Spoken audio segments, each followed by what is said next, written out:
No, no. Okay. You were close though. You were real close. Hi, everybody.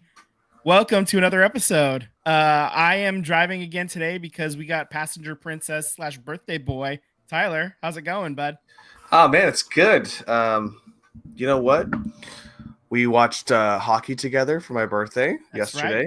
We went to We'll the Sharks we'll game. Yeah, we'll, we'll we'll talk get about it. that a little bit later. Yeah. Yeah, we'll get into it later. But you know what I will say? They're not in last place because at least they lost in an overtime, so they got a point, and we're not hmm national predators. So, Not dead last. Not dead last. so everything's uh, good, man. It's looking up roses. So, man, thank you, man. I appreciate that. Thank you, right on. everyone, for getting in here. Get your butts in here, come sit hmm down, enjoy. Sam's still in Japan, so Yep. So we're holding down the fort. Tim's still here as always on the ones and twos. Tim, how's it going, my friend? It's going good. Yeah. Happy birthday, Tyler. thank you, guys. I appreciate it. Right Um, on. yeah, man, I had a good birthday weekend. I've had a good birthday day. I couldn't miss the show. We talked last night, and I figured it was best that we do it today. And you know what? We're gonna do it live. That's right. We're So. gonna do it live. Fuck it. We're gonna do it live, even if the fucking thing sucks. Oh no, we're awesome guys. Just No, oh, I'm sorry. I was directly quoting that's particular viral moment from one jackass. Anyway, moving on. We're on to the actual topic at hand, which is sports, and we're gonna talk football first and foremost because NFL is king. And But before we do, let's go yeah, legal. You okay. guys, welcome to the SVT podcast. Subscribe on YouTube and hit the bell to get alerts when we go live. Follow us on Instagram and threads at SVT Sports Pod. Slide into our DMs. And Papa Welcome, G in everyone. the chat says happy natal anniversary, Tyler. Thank you. And we Right are on. legal. So go ahead. Because this is a live radio show. That's right. Okay, so let's just hop into the scores on the main slate of games. The Seahawks beat the Falcons 34-14. The Packers edge out the Texans 24-22. The Colts beat the Dolphins in a very underwhelming game 16-10. The Lions survive going into Minneapolis and beat the Vikings 31-29. Vikings were undefeated until that No point. more Now the undefeateds no, that's not true. We'll get to that in a second. in The the NFC. Eagles Yes. did get the huge win over the Giants 28-3. The Bills beat the Titans 34-10. The Bengals over the Browns 21-14. Thoughts and prayers. Whatever. Uh Commanders over the Panthers 40-7, and it wasn't that close. The Rams beat the Raiders 20-15. Kansas City is your only remaining undefeated team. They beat the Niners 28-18. The special games, as I'm calling them now, Thursday night was the Broncos over the Saints 33-10. On Sunday in England, the Jaguars beat the Patriots 32-16. And then Sunday night football had the Steelers all over the Jets 37-15. As we speak right now, the Buccaneers are hosting the Ravens. The Cardinals will be playing the Chargers in about 25 minutes or so. And there we go. There's your score update. So Tyler, It's before I go in, Yeah, it's wild to me that the Jaguars, I didn't realize, played back-to-back weeks in London. Like they lost potentially two home games to go play in London because they played in London last week, right? And they got their ass kicked. And then they played London this week again and they won, right? So they lost two home games. That sucks. I didn't realize that NFL schedules did that to them. But well, I mean, there was a while there they were playing like 3 weeks in London for a few years, like in a row. Like that's they crazy, were man. they were out there, like they were basically like doing a mini residence, a little residency if you're Wow. a concert goer. Uh, Hey, man, they got so the win, so I guess I can't yeah, be mad at it, right? yeah, A good win, too. yeah. So Voldemort on Cleveland ruptured his Achilles, I believe. So that was the attitude that I was giving for that. And the Browns started playing a little bit better once he was gone. Wouldn't you know it? You know, Yeah. I have Chubb in our league, and I didn't play him. He got a touchdown. I didn't play him because I was like, "What's he gonna do?" You know, he's hasn't played in over a year, and Should have known. Chubb's gonna chub. Yeah. Well, yeah. So let's start with Saquon going home or making a return to New York, where they didn't want to pay him because they were paying Danny pennies. Yeah, for real. What a crazy game. I know everyone's gonna look at that score and be like, "Oh, was it really that crazy? You guys blew out the Giants." It kind of was, and I have been. Let's start on offense, okay? Offense was great. I mean, the first quarter, which is still a woe for the Eagles, they haven't scored any points, let alone a field goal, in over 6 games, dating back to last year. So it's now a record. We tied a record last week, and now it's officially a record. So that sucks. But Saquon came back. Saquon did exactly what he said he was going to do, ran over 100 yards, had a chance to break his personal best by getting 13 more yards and told Nick Sirianni, let the others eat. I'm good. And what can you say, man? I mean, that is leadership to its core, and I really appreciate everything that Saquon did. Sucks to the Giants fans. I know they had to boo him, and I would too if I were in their shoes. So that is what it is. I will say defensively, our team is just been rock solid since going back 3 weeks ago, where I had some question marks defensively, and I got some question marks still, but for the most part, Quinyon Mitchell, that kid looks like the real deal. He held Malik Neighbors to 34 yards, no touchdowns. That's amazing. I think he's definitely in play for Rookie of the Year, along with that kid in Pittsburgh as well, too. So there's 2 studs at the cornerback position there. Also, too, I want to say that the crazy part about it is that the Eagles had, going into the second, ending the second, they had 6 sacks.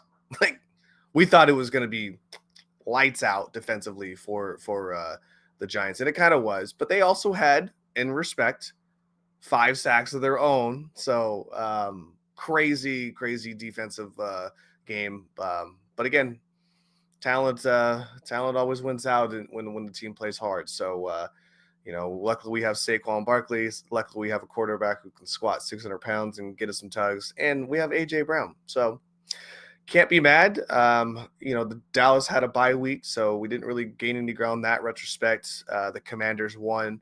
Shout out to their quarterback, Daniels. It looked like he was knocked out, but it sounds like tweets from his mom says he's going to be okay.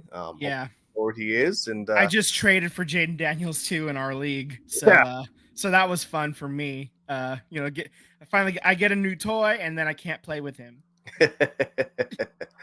Well, hopefully he's gonna be okay going forward. Yeah, absolutely. But they definitely have the league in surprise here as far as the record goes. And I'm happy to chase it, man. It gives us something to fight for. So keeps the hungry in all of y'all. So every year somebody goes for a worst to first. Yeah. And every year in the NFL without fail. And right now, looks like it's Washington. I mean, we'll see if you guys can catch them, but they figured it out for a little bit. Part of it is getting a good quarterback. It's amazing what happens when you get a guy that can actually play the position pretty well. So yeah. Before we get into yours, I do want to say, did your team are you lighting some incense at your house? Did your team grab lava rocks from Hawaii? I legit wrote down all the people that are currently injured, not the ones that have missed games prior but are okay now or whatever. So just the guys that are currently injured. Obviously, we have Christian McCaffrey with the Achilles, and he's still a few weeks away. It sounds like maybe week 10, maybe. Yeah. Brandon Ayuk got hurt in this last game. His ACL and MCL are toast, so he's done for the year. Debo only played a couple of plays. He had pneumonia and he just couldn't go. The diagnosis of pneumonia, he was in the hospital today with pneumonia. So it was really bad. I give him if people people would have been saying, oh, he just he was feeling a little sick, a little under the weather, and he wasn't playing. That feels kind of soft. But you hear, oh, the dude had fluid in his lungs. Okay, yeah, and I've had I've had pneumonia twice in my life, and it is not fun. It is not fun. And I couldn't do shit, so it doesn't surprise me that Debo was, on the oxygen tank, and he had the fan blowing at him the entire time, and he couldn't go. So Kittle also has a foot injury. Hufanga has been missing games. He came back from the injury last year, and he's been missing games with the wrist injury. Dre Greenlaw, his Achilles was toast early this season. Jake Moody hurt his ankle, our starting kicker, and then the replacement, he hurt his shoulder making a tackle. So Juwan Johnson was out with a hip. Javon Hargrave, he tore his triceps and he's done for the year. So this is just the 9 guys that are currently not playing games right now for the team. I swear you guys took like lava rocks from Hawaii. You guys need to put it back. Yeah, whatever witchcraft has befallen upon us, I rebuke you in the name of Thor. It's just literally everything's fallen. I'm starting to think it might not be the Niners' year this year. I'm starting like that thought has crept into my brain just a little bit. Are you guys tied for first? Or you guys still have first? I think Seattle won, right? Seattle won, so they're up. Okay, they're up one game. It's whatever. Still in it, to be sure, and still plenty of talent. When assuming we can get healthy. I don't know if Debo's going to be able to go because pneumonia is kind of a bitch to get over. But I mean, Jordan Mason, he injured his shoulder in the last game against Seattle. He was able to go this week, but I'm not going to pretend that. I don't think he's going to pretend like it's not hurting. Yeah, I mean, clearly the North is a powerhouse to be reckoned with. I mean, given the fact that they had their own slugfest this past week between the Lions and the Vikings, but man, I don't know, man. Like, I mean, that's why they play Brock every Sunday, also, because on paper our teams look like they could be one of the best teams, and it is one of those. Every week we scratch our heads and be like, what is happening? Right? Yeah. I mean, it didn't help that Brock had definitely one of, if not his worst game as a starting quarterback as well. Sure. I mean, the 3 picks. Him and Patrick Mahomes combined for at one point they were combined their quarterback ratings. They were at 78. Brock was at 30 and Patrick was at 48 or something like that. It was embarrassing. Both of them played like shit. Yeah, I do believe that if you look at the numbers, right, as far as touchdowns and passing ratings, Mahomes isn't popping off the charts amazing, right? If you have him in fantasy football, and I'm kind of giving away a secret that's actually been known for like a few weeks now, you can't start him. You cannot start Patrick Mahomes. So he's not popping up the charts, and I would tell you guys that the difference between what Mahomes does numbers wise and then how their record speaks is he makes the play when it matters the most. Right. Yeah. That's the key. They're doing it with defense this year is what it looks like. It's going to be defense and then just well-timed execution, not necessarily continuous execution. Right. Exactly. So obviously they're 6-0, but I mean, I haven't been totally impressed, at least by the offense. It's just well-timed. Right. And wouldn't you know it, before you look up and they have 28 points, and it's like, how the hell did that happen? Especially with Patrick Mahomes throwing 2 picks, so that's kind of where the league is kind of settling right now. This past Tuesday, there were 2 huge wide receiver trades that we didn't get to talk about because we recorded on Monday. So Devontae Adams gets sent to the Jets for a conditional 3rd-round pick that can become a second if Adams makes the 1st or 2nd team All-Pro, or if he's on the active roster for the AFC Championship game or Super Bowl. The Jets are 2-5. I don't know if they're going to make the championship. Devontae Adams is with the Raiders last week, and they lose to the Steelers. Yeah, and then he joins the Jets, and they lose to the Steelers. In blowout fashion. He lost to the Steelers twice in 2 weeks. It's great. Yeah, and by a combined 50 points or something ridiculous. It was bad. Another trade that happened was Amari Cooper getting sent to the Bills. The Browns threw in a 6th, and they get back a 3rd and a 7th round picks and all of those I think are happening in 2020. Honestly, Amari Cooper, that's a resurgence. He got a touchdown this past week. I actually saw a clip about this about the touchdown. Keon Coleman is telling him what route he's supposed to run on that play, and then Amari runs it, and then the ball just hits him right in the hands perfectly, and Amari is like, We've known this since he left Alabama, man. He's one of the best route runners. Yeah. I mean, so, you tell him a route, he will nail it. He just has to know what route to run, and he wasn't entirely sure. So Keon told him, and then he fucking did it, man. So good on him.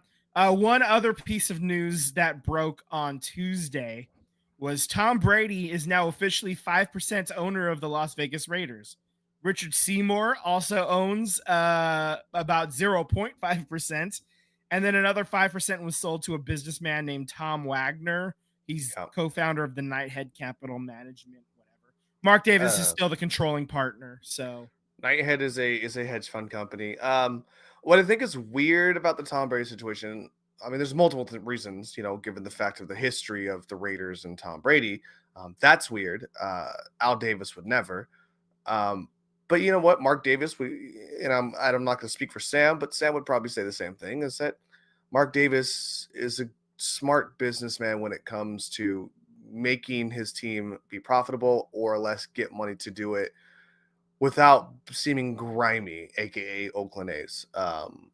So if this is what he wanted to do, he wanted to give up some shares to be more profitable in Vegas. Great. I still think that place sucks for a home team, given the fact that it's never a home game for the Raiders. Yeah. It is weird to have Tom Brady being a part owner.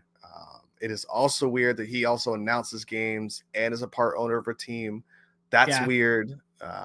They see that there's nothing wrong with that. I clearly think there's something wrong with that, but hey, it's not my choice to say that. So right, yeah. We just kind of have to deal with it, I guess. I mean, what are we gonna do? Not watch? Come on. Yeah, exactly.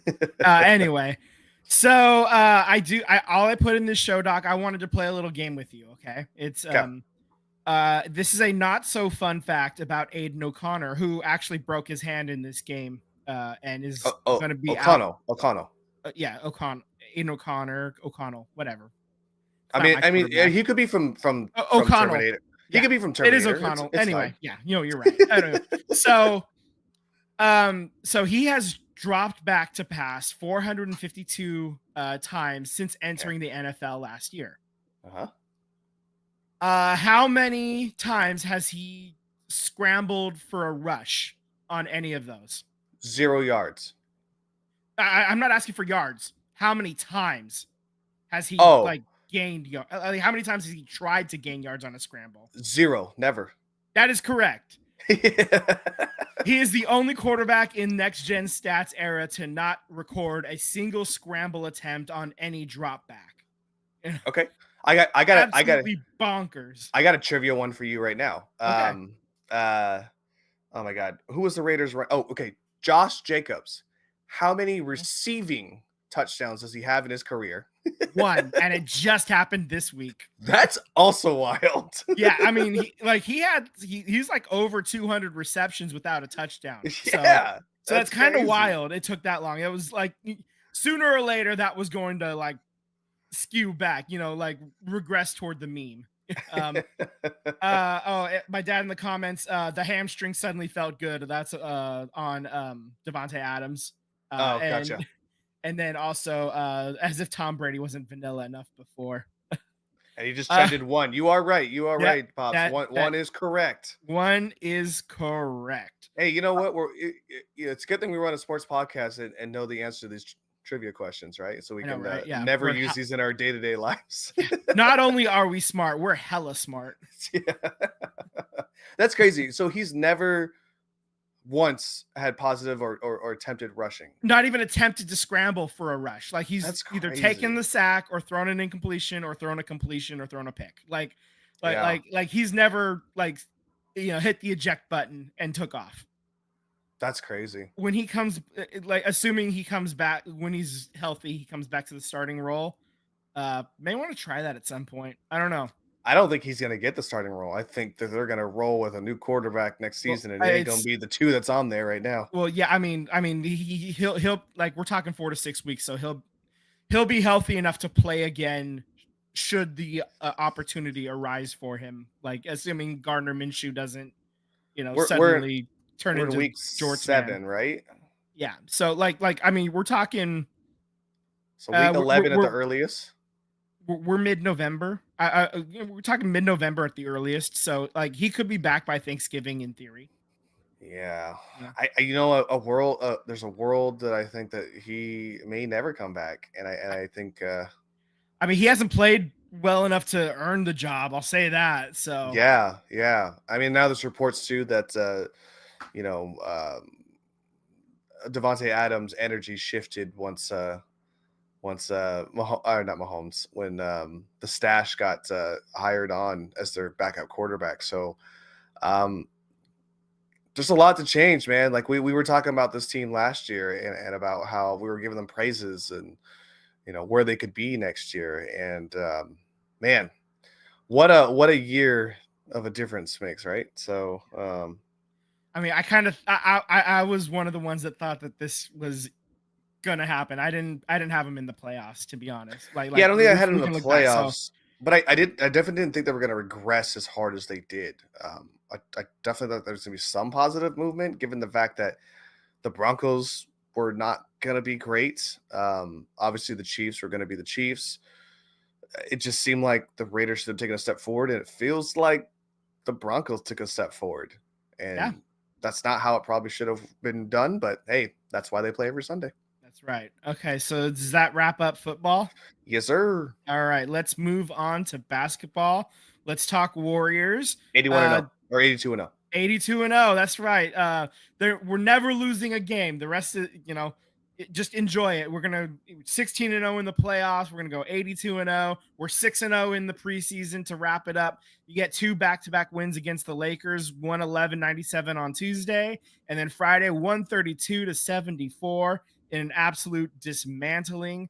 Obviously these games don't count. They're preseason. It still feels good. It feels I'd great. rather be 6-0 than 0-6. So I don't want to be that head coach, man. There's a lot of people scored on this thing. I don't know who's going to be sitting on the bench and who's going to be have their number called first as a 6th man. So it's a good problem to have. It's a good problem to have. Worse things have happened. Worse things have happened. Mm-hmm. So there are a couple of just quick notes on the Warriors. Moses Moody. Why does it say Mooney on this thing? Stupid auto. Damn, you're like what was that? The annoying basketball pundit that people don't like, Perkins, and he was like, Perkins. Muzi. That one auto corrected. I don't know how the hell that happened. Okay, so Moses Moody agreed to a 3-year, $39 million extension, but Jonathan Kuminga could not come to an agreement, so he's going to be a restricted free agent at the end of the season. I like both these options. Mostly Mooses is my guy. I have loved him since last season as well, where we've all talked about we think he should get more minutes. He deserves more minutes, and I hope he does get a lot more minutes this year. To be honest with you, our Canadian fellow doesn't look too promising, and he hasn't wowed me in this preseason game. So there's a reality where I could see he Wiggins going, yeah. Mm-hmm. And Moody takes over his minutes or eats more of his minutes as the season goes on. Mm-hmm. And Kuminga said he wants to bet on himself, and he should. Absolutely. I'm here for it. And if he can, I mean, we are a pro get your bag podcast. I think we've said that, dozens of times at this point. So if he's going to bet on himself and if he plays well this season, he will absolutely earn his bag, Agreed. If it's not the Warriors, somebody else will pay him if he plays well, I mean, the benefit that we have is that he's restricted. So the Warriors have the opportunity to match whatever's thrown at him, but it's a double-edged sword. Somebody could give him way too much money, and if we feel that we have to match it and then he doesn't live with the contract, well, but prove it to that's future problems to worry about. Yes, we will revisit this discussion in April. when Yes, the regular absolutely. season ends, and then it's playoff time. Absolutely. I agree. So I agree. I think that'll be the perfect time to bring this back up. So let's now switch gears to the WNBA finals, an exciting finals, the last 3 games especially. Shout the out whole to Walnut series Creek, truly. baby. Yeah. So the New York Liberty win the series 3-2. That's their first WNBA title. They are an original team from 28 years ago. So it took them 28 years. They finally get the job done. Congratulations. Game 3, Sabrina Ionescu hit she called ball game. She hit that game-winning dagger 3 from Dude. 28 feet out. I watched the that logo. live. I was like, Yeah. There Oh. was 1 second left, and then Brianna Stewart had 30 points in that game. Game 4, the Minnesota Lynx tie it back up. They get the 82-80 win. So that forced the game 5 that happened on Sunday. Kayla McBuckets had 19 and 4 assists as well. Bridget Carlton was fouled on a loose ball foul and sunk the go-ahead free throws in that game. And then game 5, there was a very questionable foul. I rewatched it actually just before we started recording. Brianna Stewart got a very questionable foul. She sank both free throws that sent the game to overtime. And then Minnesota could not buy a bucket in the overtime. They only get 2 points in it, and New York wins the game by 5, 67-62. So my feed was blowing up with the post game interview between their head coach. Yeah. Oh yeah. I don't know. So I watched the same play, and I'm curious. Do you think it was egregious? Because I felt like it was a little egregious. That with the foul call? Yes. It was soft as Charmin, to be sure. Like, I don't even know that there was contact. You know, I don't think so either. I do not.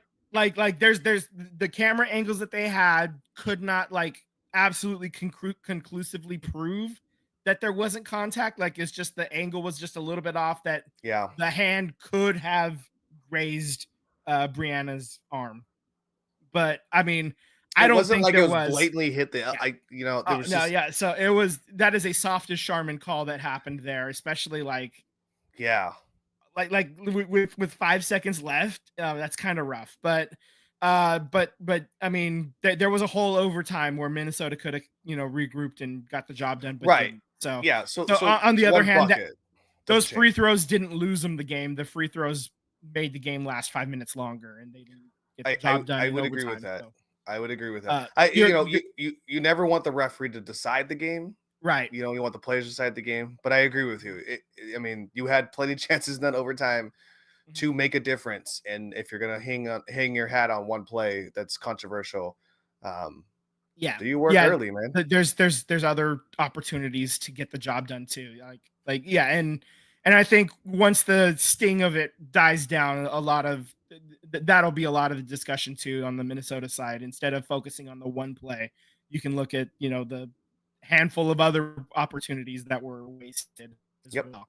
The MVP of the finals was Jonquel Jones. She averaged 17.8 points, 7.6 boards, and a little over 2 assists for the series as well. So nice. Congrats to Jonquel. She has a hell of a story about just making it to the WNBA. If you're ever curious, she basically was living in friends' houses at 13. She came from somewhere in the Caribbean. I can't remember off the top of my head, but it's quite a story. So dive in and on your free time if you're looking at that. So definitely something to look at there. Let's see. So other news and notes, the all WNBA first and second teams were announced. So people that were playing, Brianna Stewart was first team. Sabrina Ionescu was second team. Nafisa Collier was first team as well. So those are your people that were playing in the finals. Other notables. Oh, Jonquel Jones, was also second team. There she's over there on the. Caitlin Clark made the first team. Melissa Thomas and Asia Wilson as well. And Kalia Cooper, Nneka Ogwumike, and Arika Ogumbawale. Got it. Yeah. They all made second team as well. So that was very well deserving by all of these players. And obviously the league is in pretty good shape going forward, I think. I do have one fun note, and I think that's what I put in the show doc. You sure did. Fun fact from Vince. So, Asia Wilson is a 3-time MVP. This year, she got her third. There are 3 other players that have done that in WNBA history. Cheryl gosh. Swoops did it in 2000, 2002, and 2005. Lisa Leslie did it in 2001, 2004, Well, so 2006. only 2 I can think of. I don't know a third one. Lauren Jackson, 2003, 2007, 2010. So I mean, there between 2000 and 2010, like 9 of the 11 awards handed out were by those 3 players. So you want to talk about just like domination by a single, by just like less than a handful of players. Like that is wild, you know? Yeah. Just fun facts there for the W. And so one last thing that actually broke earlier today on the WNBA front. The Players Association announced that they are opting out of the CBA effective at the end of the 2025 season. I expected that. A new one will need to be in place, or a lockout or strike of a work stoppage of some kind is going to happen for the 2026 season.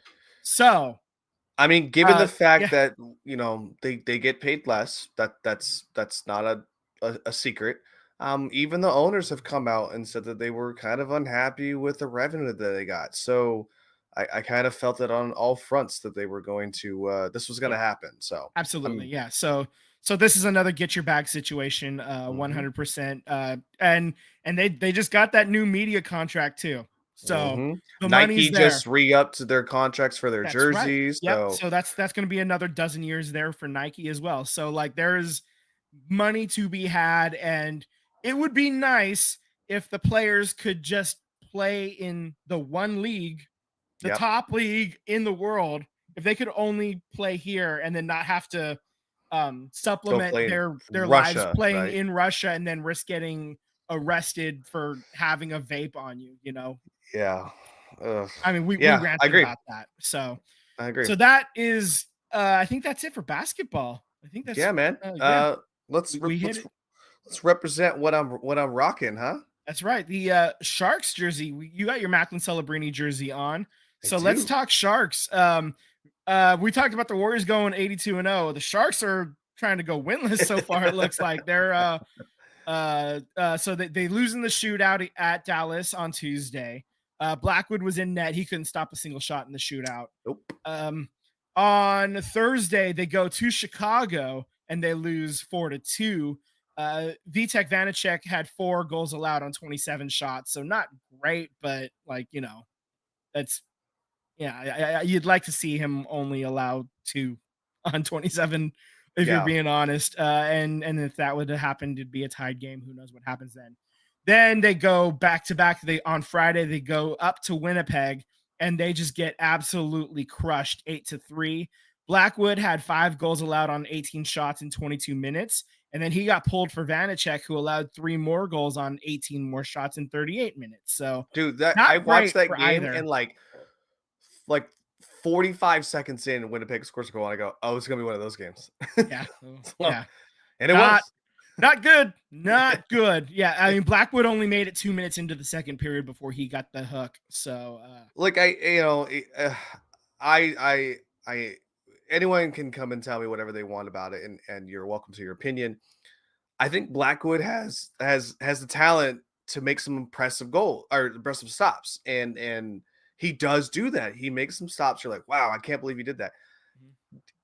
Does it suck that he's getting like 30, 40 shots a game on him? Yeah, that sucks as a goalie. But at the same time, I think he loses a lot of focus and gives up a lot more goals on some easy stuff for an NHL goalie. Now, I'm saying that as a regular Joe, but I'm telling you, as an NHL goalie, a lot of the goals that are going in are goals that I think an NHL goalie should be able to stop on a regular. Yeah, I would agree with that actually. Yeah, it's tough. A good comp is if you're a Raiders fan, James Jett.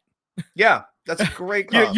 You like makes all the most difficult fucking catches in the world, but like drops the 5-yard out route like all the time. How many times did the Raiders see that happen to them? And that's kind of it's a similar idea for those of you that don't watch hockey. I'm trying to relate like that's what I do with soccer, and that's what we're doing with hockey, is trying to make it relatable for other people. And there's Yeah. your comp there. The James Jettification of the Sharks goaltending situation. So the one last game was the one that we went to last night, Sunday night, home hosting Colorado. That was a loss, 4-1. Vanacek had 3 goals allowed on 21 shots. Poor Vanacek. They spelled his name wrong in his jersey too. Yeah, not fun. Poor guy, man. Yeah, so the Sharks are 0 wins, 4 losses, 2 overtime losses. So that's 2 points. They're dead last in the Pacific, but in the Western Conference, the Nashville Predators, they're 0-5. They Yep. made a lot of huge, big money signings, Yep. and so far they are 0-5. They were trying to go for it, and it has not worked so far. So Yeah, Whoa. at least we're not dead last. Look, we're vying for another top seed pick here, and Yeah. we all fully expected that to happen. I don't know if we were expecting like a top 5, but I was kind of thinking 4 or 5 is probably right around, where I was yeah. thinking. Well, I thought that like I mean, until Nashville made their moves, I thought they were going to be a question mark. Honestly, Anaheim is obviously going to be another question mark. Columbus is they're due to get that first pick. They've missed out the last 2 seasons. So I fully expect them to be in there too. So I don't know, maybe 5, 6 is where I was kind of sitting. I mean, the Flyers are dog shit too, so let's not forget them. I mean, Yeah. talking Philly teams, looking at your hat. So I mean, there's a number of teams that are in early prime position to have a top end pick. So I agree. Yeah, and the Sharks are among them. So I mean, the game was. I thought that first period was heinous. There's no bones about it. Like, they played like shit that first period. Yeah. The second period they played really well. Actually, they just couldn't get anything going. They couldn't on the in the net. So, and then the third period, it just like once that goal came early in the third period, I'm like, oh, that's it. And then Colorado added an empty netter as well. So yeah, I mean, what like can you do? You and I watch the same thing, and I have mentioned it. I feel like this team doesn't press enough, and that I don't know if that comes down to coaching. Maybe it does. I think it's early schematic. Schematically speaking, it's sort of in the play design right now, because I think they're probably focusing on other things right now. Yeah. Unfortunately, and they probably need to not surrender the neutral zone so easily. It's too easy. Like you need, like we don't expect you to not have them come across the blue line. Like that's going to happen, but you need to push them to the board. You got to squeeze them. You got to make it hard for them to get in. The middle should not be open. The middle is open when they're in our end a lot. So as even in the stands, hit somebody, anybody. Yeah, you gotta squeeze them like toothpaste, man. You just have to, man. And we're just not doing it right now. But they're young. It's a young coach. Plenty of season to go. And also, Macklin Celebrini's only played in 1 game. Yep. So we actually got news earlier today that it's going to be a couple more weeks. Still a couple weeks away. He said, actually, Mike Grier said, don't ask me about it for a couple of weeks. So that means 2 more weeks, bare minimum. It's probably 3 weeks, honestly. Yeah, he's got a hip situation. So he heard it against it was in the preseason. I don't remember. It was a preseason. I want to say, I can't remember what team it was. But anyways, he hit the board. Power to him if he was playing through pain, because he didn't look like he was playing through any pain in that first game. So yeah, he was moving pretty well. They probably just numbed him up a little bit. Yeah, I don't know what hip situation he got, but it's probably a good stinger or a pointer, if you want to call it that too. So what's our schedule here? What win of the weeks we have? Okay, so we are at Anaheim on Tuesday. We are at the LA Kings on Thursday. So a little SoCal vacation. And then you go at Vegas on Saturday. So what is your win of the week? You know what? There's a easy one there, and I'm not gonna go with it. I think I'm gonna go with the Vikings. I'm gonna go with the Knights because that's who we got the win against in the preseason. So I'm feeling confident that team's gonna sleep on us, and we're gonna get an easy win there. All right, I'm gonna take the low hanging fruit that is Anaheim then. Mm-hmm. All right. So this is the first week that we are picking different teams, and maybe we're both right. I would Yeah. love that. I would Or- love it if we're both right, and then we Or- both get a point, and all's happy and dandy. In the world. Or we're both wrong. We're back to where we were Yeah, last week. Zeros across the board. Yeah. Either way, whatever. Who knows? So, with that said, I think that brings us to the end of hockey, and it's time to talk some soccer. Let's talk about the boys across the pond in Wrexham. Yeah, Yeah. if you woke up in the United States and you were turned on the game and you went to go make yourself a cup of coffee to get yourself sit in, I think you may have missed the only goal. Right. Paul Mullins 16 scores. seconds. Yes, it was docked at 15.8 seconds. He scored a goal. And then that was it. That's all she wrote. So there was some white knuckle situation if you were watching the whole entire game. Defensive kind of let some things get through. We had some good goalie stops, but all in all, they come away with a victory, 1-0 against Rotherham. They are currently 7-2, tied for. I'm sorry, they're in second place behind Tom Brady's team. I don't know why I can't get away from this guy. He's a part owner of the Raiders. He announces my football games, and now he's owning a football club. I know, right? It's crazy. So the next match is against Huddersfield, which is tomorrow. And then we play another one against Charlton on Saturday. So quick and easy, just like how the game was. And we're on to Bay FC. All right. So Bay FC, a game that your boy was at. So I went to San Jose for sporting events 2 days in a row.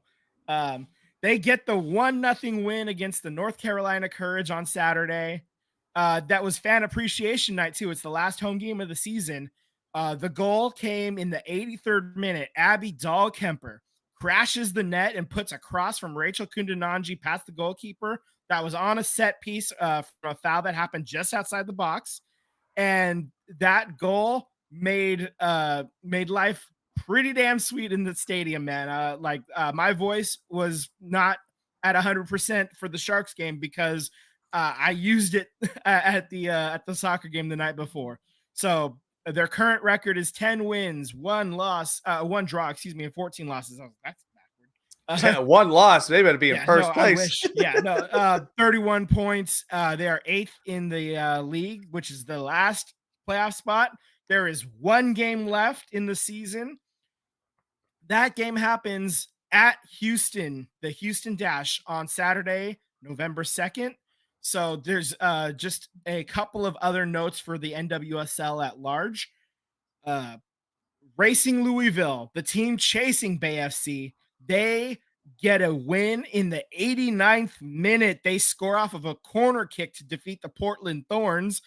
The team in 7th place also hasn't clinched their playoff spot. So all 3 of these teams right there, holding pinkies. They're right there, man. So the playoff bracket is coming into focus a little bit. Bay FC can clinch a playoff spot with a win or draw at Houston. Racing Louisville is 3 points back, but currently 7 goals better on goal differential. So they would win a tiebreaker with Bay FC. So if they win and Bay FC loses, Racing gets that playoff spot. Okay. So Racing Louisville plays at San Diego Wave on Sunday. So they're going to know ahead of time if they're alive or not before they even kick off, because the game, Bay FC's game is on Saturday. So if Bay FC wins or gets a draw, it doesn't matter. Racing can't do anything about it. They're out. But if Bay FC doesn't take care of business against what is the worst team in the league, they are dead last, Houston Dash. So if you don't handle business, then you kind of deserve to not make the playoffs at that point. Portland Thorns, they need a win or a draw as well in their final game. They're hosting Angel City on Friday.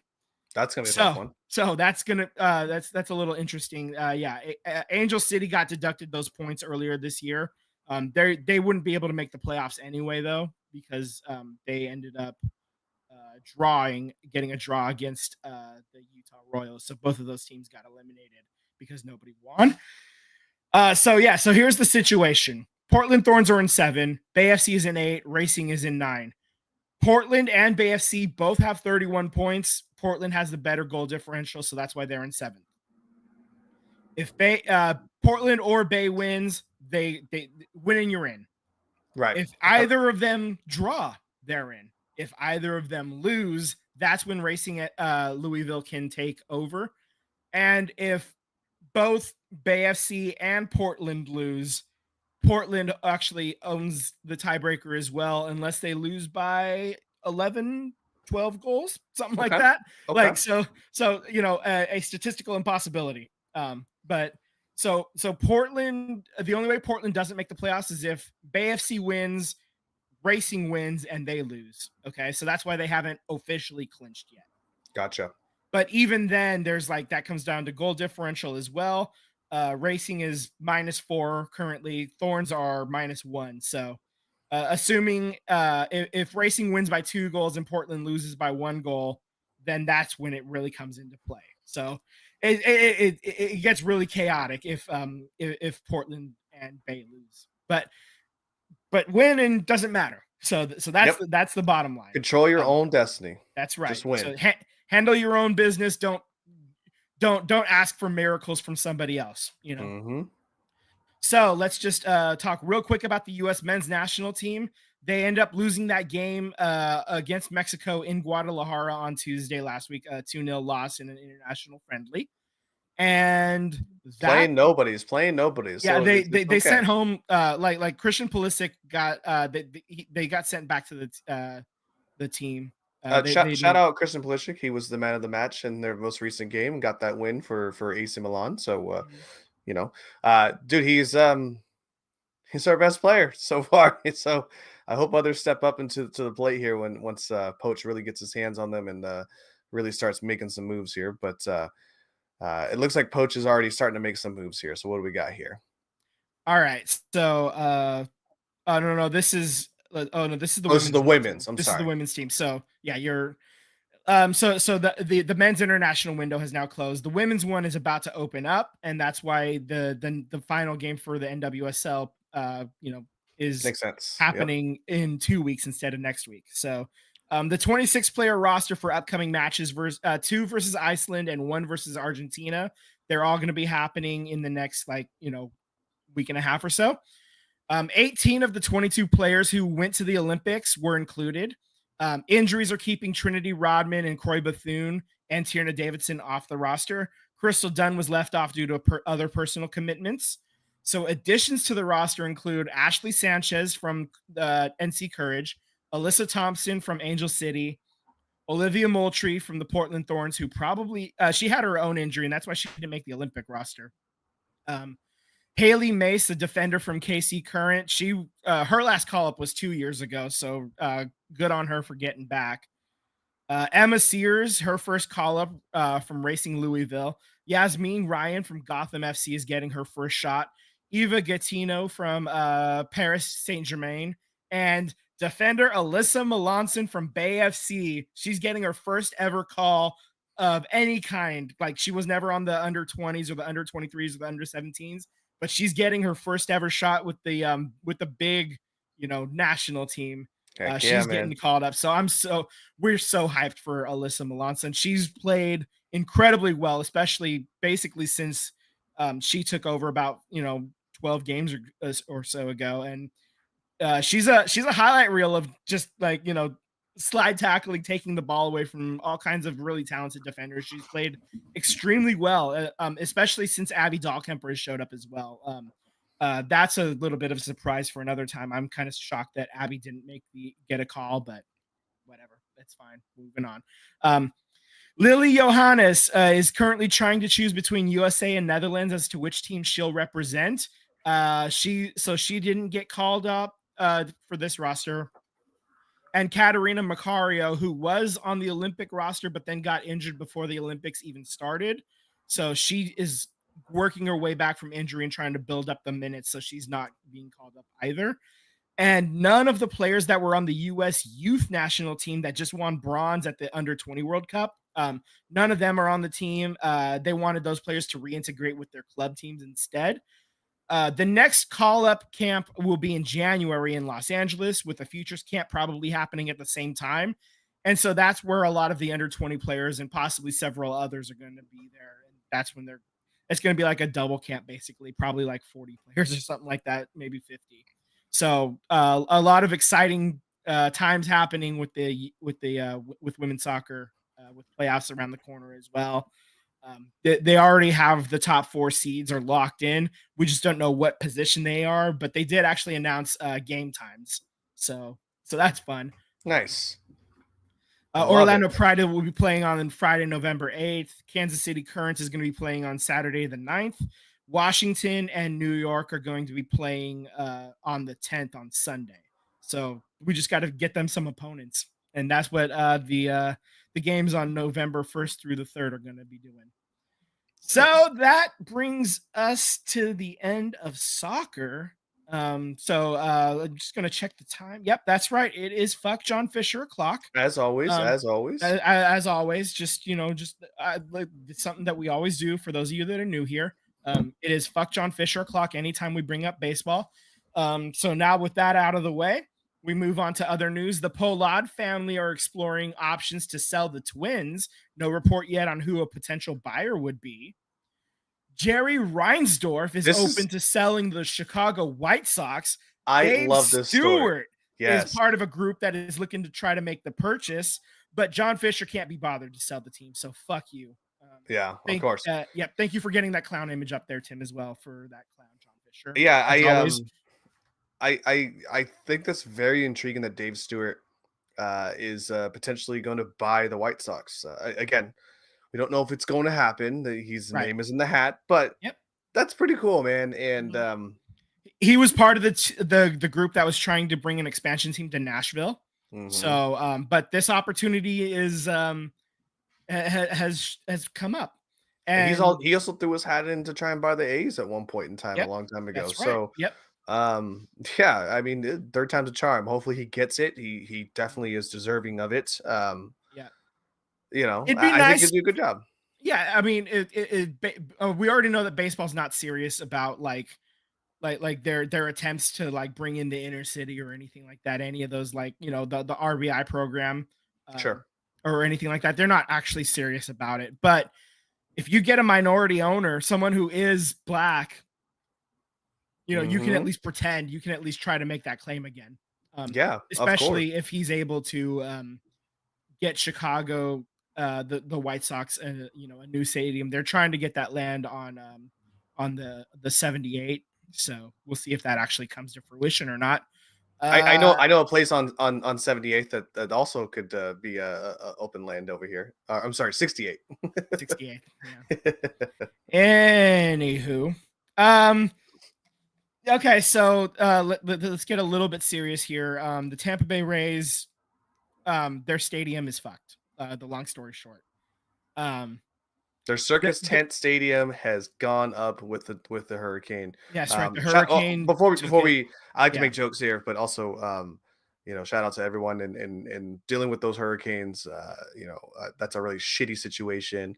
I hope everyone is able to get back to their homes and you know, pick up the pieces where they left off. I know a lot of people are homeless, not just this professional baseball team. That situation absolutely sucks. So, now that's out of the way. Yeah. So now let's be clowns. Okay. Yeah. All right. So they currently don't have a spot to play. They're looking at minor league stadiums in the area that could possibly host games. They're looking at, maybe they're trying to see if there's major league venues that they could split time at. Maybe it's the Marlins Park. Maybe it's Atlanta. People keep throwing Oakland out there as a possibility too. That's not going to happen. Let's be blatantly 1 billion% clear.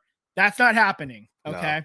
No. The schedule is already made. Let's start with that. So you don't want to like they built in the schedule to have, like, if you're if you're a team playing in Tampa and then you go on to Atlanta, or you go on to play in Miami or something like that, if you're doing like an interleague and intra-league thing. So there are situations where that was already built in, and you don't want to have somebody going from Atlanta to play in Oakland to go back to Miami. The idea was to kind of keep them all in one like area. So honestly, at this point, we don't know what the plan is. We know that the stadium is not going to be ready for the start of the season.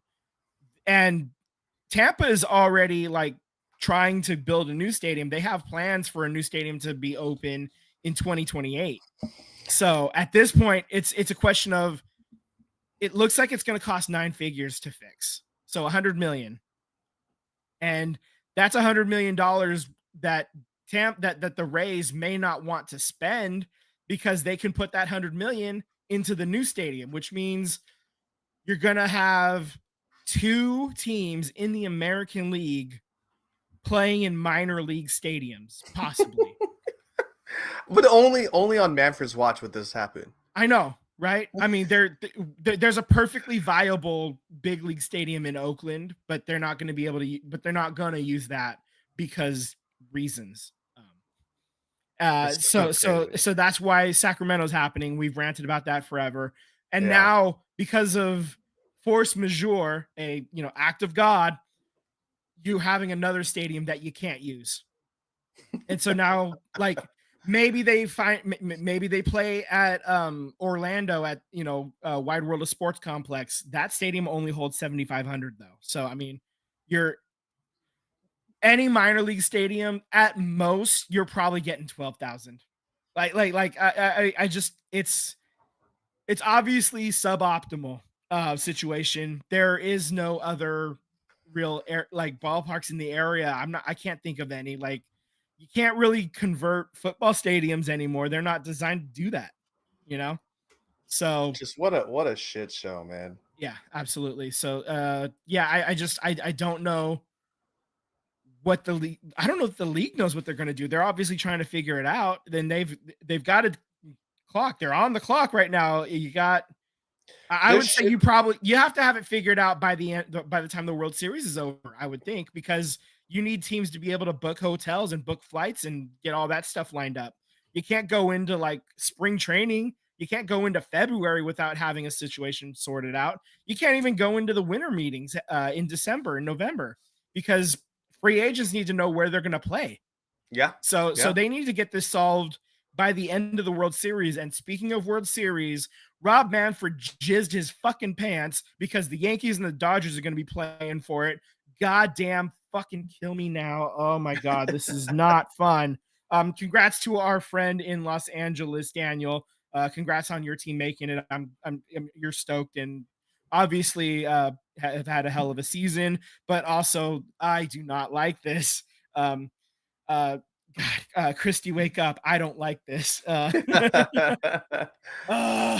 Yeah, it's the script was written, man. It was, I mean, even if it was the Mets, obviously you and I wanted the Mets, but even if it was the Mets, that was going to be something that Manfred wanted too. The Subway Series as a World Series probably would have brought in a little bit more viewerships. No knock on the Dodgers. I just think that honestly, I think you get the LA market and the New York market versus just the New York market, but like extra focused. I think it's overall it's a win for the league, because you also have haters of 2 markets as well.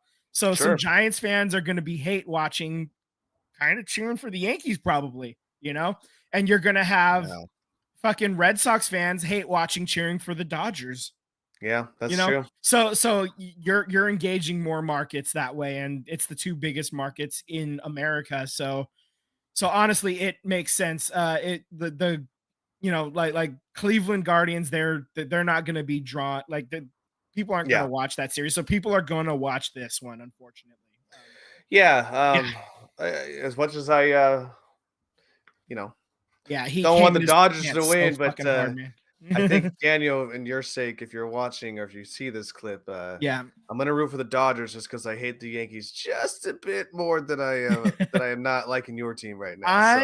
I'm out. I've retired as a fan of baseball entirely. So I'm a Savannah Bananas man myself. I